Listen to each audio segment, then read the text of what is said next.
This is Captain Black, the Hood Conservative. Today's topic, Black Felons with Guns. Hat tip to Chris Arps, the founder of MoveOnUp.org, who said that my work sounds like I'm listening to Miles Davis while incense is blowing. Well, don't have the Miles Davis on, Chris, but we do have the incense burning. Black felons, like felons of any color, are not supposed to have firearms.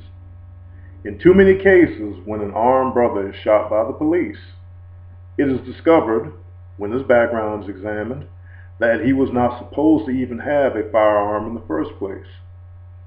Now, I'm a Second Amendment supporter, but I'm not a supporter of felons carrying firearms, for the obvious reasons.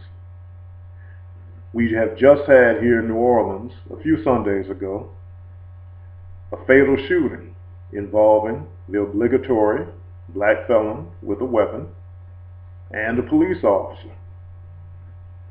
Aggrieved local members of the hood have rushed to say that a weapon was planted on the man, despite contradictory testimony from family and friends and the media.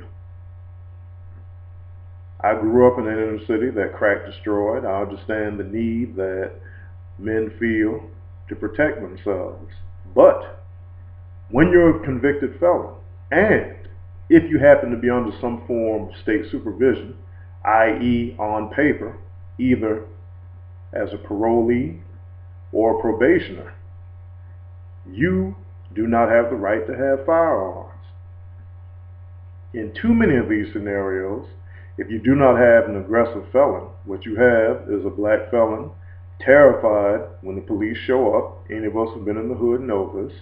Some brothers turn into the flash and break the sound barrier.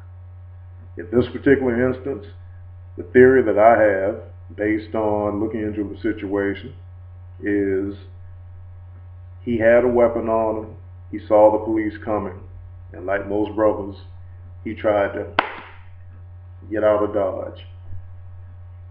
Probably, also in his escape, his plan was to dump the firearm, to drop the gun, and keep it moving. It didn't work out that way.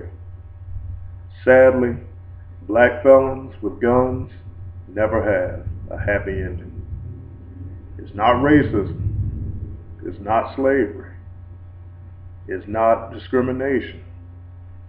It's the fact that you must operate within the confines of the limits that your actions place upon you. If you don't get convicted of a felony and you go and get a concealed carry license, guess what?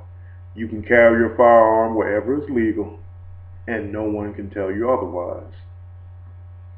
That's why I say we need to focus far more on an Americentric approach to our lives in America, focusing on mastering this context as opposed to complaining, protesting, and demanding that standards are lowered to subterranean depths, which only aid legitimate racists and the illegitimate arguments of those of us who want the rules changed, not for fairness, but to accommodate our ignorance.